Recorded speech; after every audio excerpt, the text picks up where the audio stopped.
अचानक एटीसी के रडार से गायब हो गया। किसी भी तरह का कोई भी सिग्नल नहीं मिला, न कोई इंजन फेलियर का वॉइस मैसेज, न ही कोई डैमेज की शिकायत। फिर भी ये प्लेन अचानक से कैसे गायब हो गया? क्या हुआ था इस प्लेन के साथ? क्यों कई सालों तक ये हादसा एक मिस्ट्री बन के रह गया? और 3 साल बाद हुआ एक चमत्कार जिसने सारे मिस्ट्रीज का पर्दाफाश करके रख दिया। आज के इस वीडियो में हम फ्लाइट 447 के मिस्टीरियस घटना और उसके पीछे के रहस्यों को उजागर करने वाले हैं। एयर फ्रांस फ्लाइट 447 31 मई 2009 ब्राजील के एक इंटरनेशनल एयरपोर्ट से रात के 10:30 में पेरिस के लिए उड़ान भरा। इस प्लेन में कुल 228 लोग सवार थे। ब्राजील से पेरिस जाने में लगभग 10 से 12 घंटे का वक्त लग जाता है और एयर फ्रांस 447 लगभग 3 घंटों का सफर कर चुका था। एटीसी लगातार संपर्क बनाए हुए थे। ये प्लेन अब समुद्र के बीचों बीच पहुंचने वाला था। तभी एटीसी का कंट्रोल प्लेन से टूट गया। समुद्र के बीचों बीच प्लेन से संपर्क टूटना नॉर्मल था, क्योंकि आमतौर पर ऐसे जगहों में प्लेन्स एटीसी के रेंज से बाहर चले जाते हैं। वहीं दूसरी ओर समुद्र के उस पार सेनेगल एटीसी भी प्लेन से संपर्क नहीं कर पा रहा था, क्योंकि उसका रेंज भी वहां तक नहीं पहुंच पा रहा था। ऐसे में सेनेगल एटीसी बस इंतजार कर सकता था कि कब प्लेन रेंज में आएगा और हम दोबारा से उससे संपर्क बना पाएंगे। समय बीतता गया और करीब आधे घंटे बाद भी प्लेन से दोबारा संपर्क नहीं हो पाया। प्लेन के लास्ट लोकेशन को ट्रैक करके फाइटर प्लेन्स को उस एरिया में छानबीन करने के लिए भेजा गया। सुबह होते होते प्लेन के कई सारे मलबे मिलना शुरू होने लगा। ये प्लेन मिस्टीरियस तरीके से क्रैश हो चुका था। फ्लाइट 447 के आने के इंतजार कर रहे पैसेंजर्स के रिलेटिव्स को ये पता ही नहीं चल पाया कि आखिर हुआ क्या, और उन्हें समझाना भी बहुत मुश्किल था। आखिर अचानक प्लेन कैसे क्रैश हो गया? इस घटना की इन्वेस्टिगेशन के लिए 2 टीम्स को सिलेक्ट किया गया। पहला ब्लैक बॉक्स को खोजने के लिए और दूसरा प्लेन के डेब्रीज और लाशों को रिकवर करने के लिए। हर दिन डेड बॉडीज को निकालकर उसके घर वालों को अंतिम संस्कार करने के लिए सौंप दिया जा रहा था। कुछ डेड बॉडीज पहचान में तो आ गए, लेकिन कुछ की हालत इतनी गंभीर थी कि उनके कपड़ों को देखकर पहचान किया जा रहा था। वहीं कुछ लोग ऐसे भी थे जिन्हें अपनों की लाशें भी नसीब नहीं हुआ। 16 दिन के खोजबीन के बाद भी 228 में से सिर्फ 50 बॉडीज को ही रिकवर किया गया। बाकी बचे लोग, प्लेन का ब्लैक बॉक्स, सब कुछ समुद्र के गहराइयों में खो चुका था और उस गहराई तक इन्वेस्टिगेशन की टीम भी नहीं पहुंच पा रहे थे।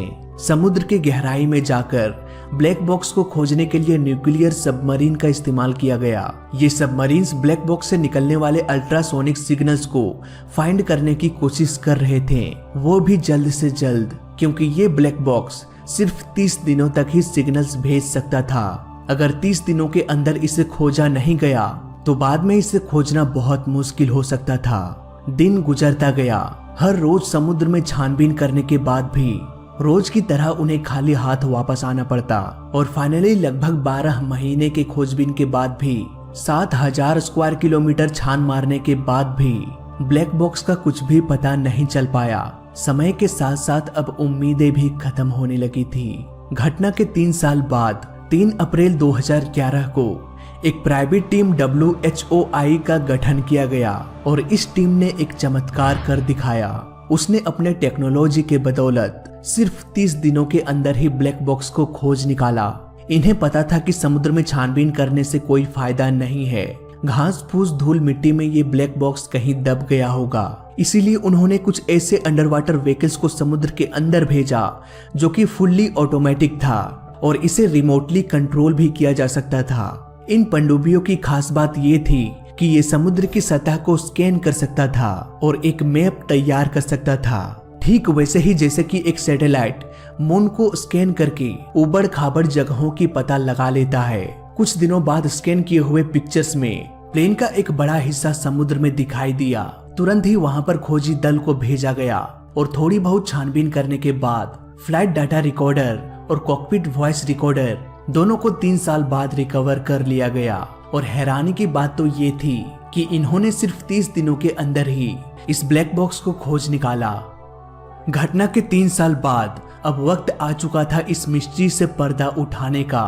ब्लैक बॉक्स ने जो कहानी सामने रखा उसने इन्वेस्टिगेटर्स का सोच ही बदल के रख दिया। तो आइए जानते हैं इस घटना के पीछे की कहानी इस केस स्टडी में। इस कहानी की शुरुआत करते हैं उड़ान के 3 घंटे बाद से, जब ये प्लेन ब्राजील एटीसी के संपर्क से बाहर हो गया। एटीसी को लग रहा था कि ये हमारे रेंज से बाहर चला गया होगा। वहीं समुद्र के उस पार पेरिस के एटीसी भी कांटेक्ट नहीं कर पा रहे थे। उन्हें भी यही लग रहा था कि कुछ ही मिनट्स बाद हम प्लेन से संपर्क बना लेंगे। पर फ्लाइट 447 असल में एक भयानक मुसीबत में फंस चुका था। ये प्लेन तूफानी बादलों के बीच घुस चुका था। हालांकि प्लेन में वेदर रडार भी होता है जो मौसम की जानकारी पायलट्स को बताता है, पर यह रडार सिर्फ जानकारी प्रोवाइड करता है, प्लेन को प्रोटेक्ट नहीं करता।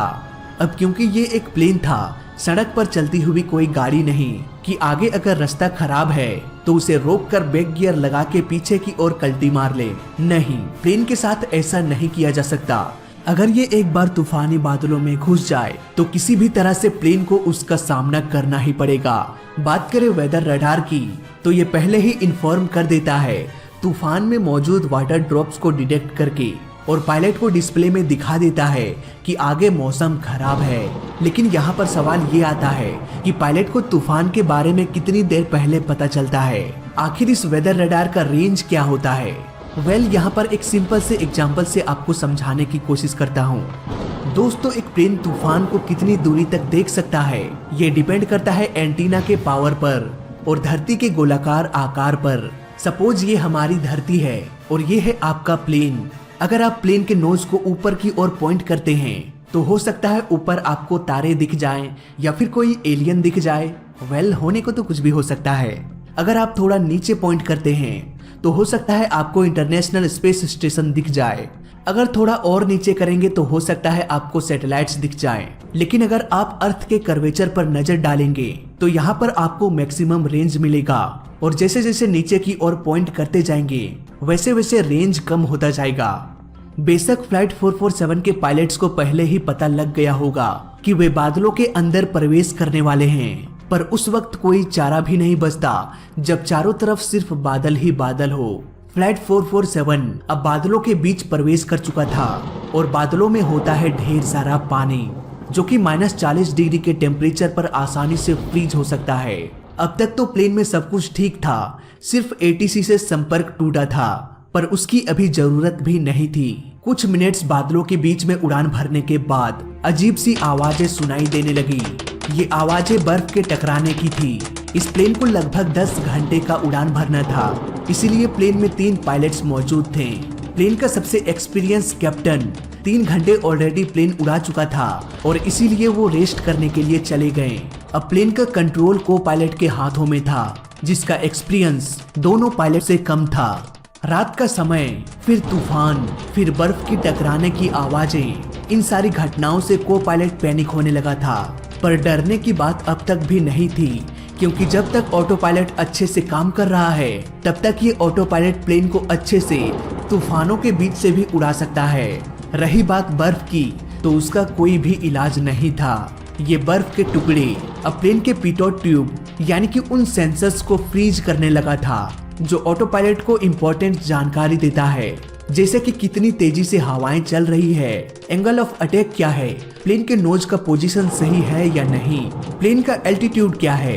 ये सारे के सारे सेंसर्स फ्रीज होने लगे थे, जिसकी वजह से प्लेन में भले ही 2 या 3 ऑटो पायलट हो, पर इन्हें भी जानकारी सेंसर से ही मिलता है। ऑटो पायलट्स के पास खुद की आंखें नहीं होती, ये इन सेंसर्स की मदद से ही अपने इन्वायरमेंट को जज कर पाते हैं, और अगर इन सेंसर्स में कोई खराबी आ जाए तो ऑटो पायलट अंधा हो जाएगा, यानी कि वो काम करना बंद कर देगा। और ठीक ऐसा ही फ्लाइट 447 के साथ हुआ। पीटर ट्यूब आइस के कारण ब्लॉक हो गया, जिसकी वजह से ऑटो पायलट भी डिसएंगेज हो गया।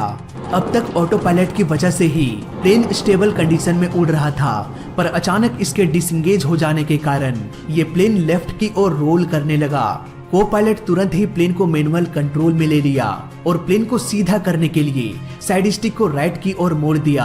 अब ये प्लेन कभी लेफ्ट की ओर रोल हो रहा था तो कभी राइट की ओर, और को पायलट प्लेन के रोलिंग को स्टेबल करने में लगा हुआ था। करीब 3-4 मिनट्स तक ऐसा ही चलता रहा।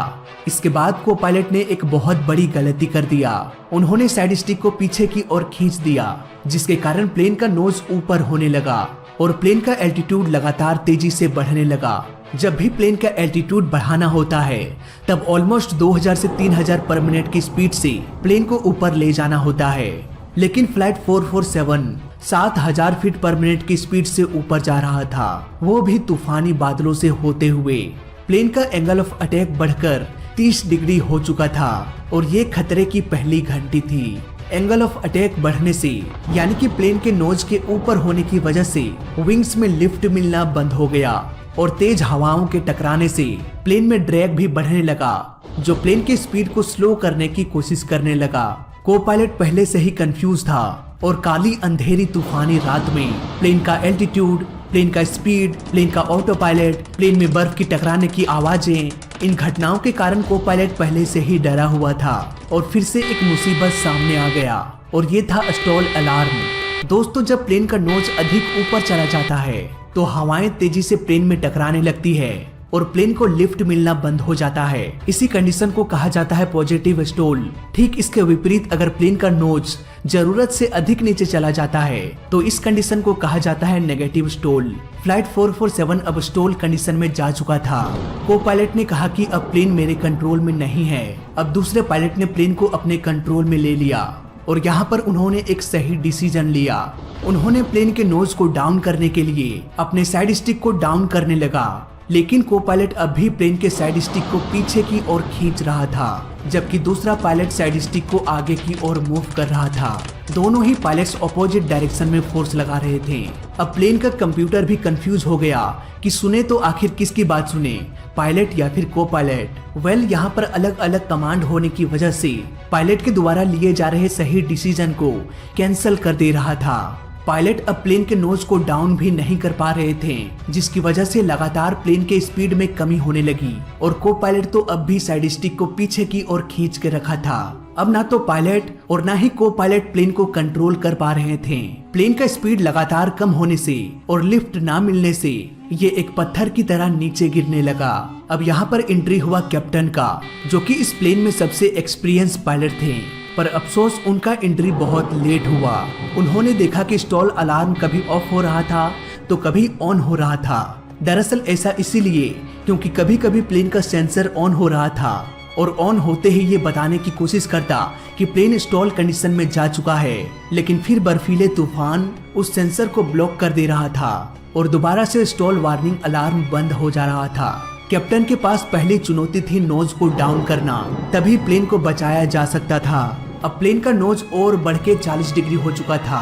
कैप्टन के आने के बाद को पायलट को यह एहसास हुआ कि वो साइड स्टिक को पीछे खींच के रखा था और इसी कारण से अब तक प्रॉब्लम्स क्रिएट हो रहा था, पर गलती का एहसास होते होते बहुत देर हो चुका था।